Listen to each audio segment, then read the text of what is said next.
কোরআনুল করিম আল্লাহ সুবহানাহু ওয়া তাআলার বাণী, আর এটি আমাদেরকে শেখাতে এসেছে, আমাদেরকে শিক্ষা দিতে এসেছে। কোরআন জায়গায় জায়গায় আমাদের শেখাচ্ছে কিভাবে আমাদের আল্লাহর পথে আসতে হবে, কারণ কোরআনের উদ্দেশ্য আমাদেরকে আল্লাহর দিকে নেওয়া।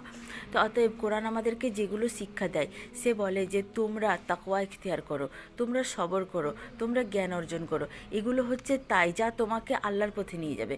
তো তাকওয়া কি? তাকওয়া হচ্ছে আল্লাহকে ভয় করা।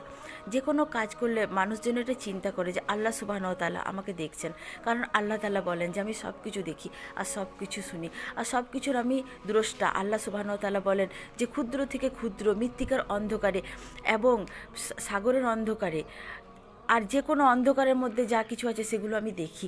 তো অতএব নিশ্চয়ই আমার উপর আল্লাহর দৃষ্টি আছে। তো যা কিছু আমি করব আমি যেন এটা চিন্তা করি যে আল্লাহ আমাকে দেখছেন।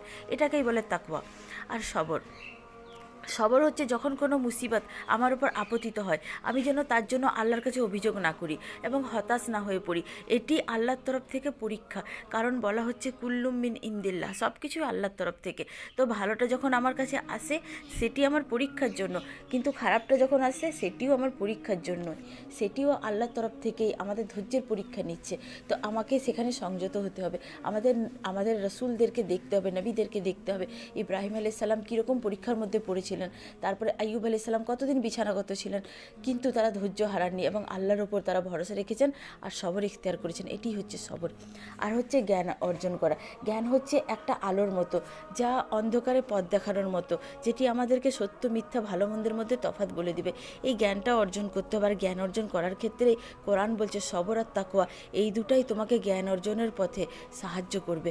আর জ্ঞান অর্জনের ক্ষেত্রে এই দুটি জিনিস বিশেষভাবে কাজ করে।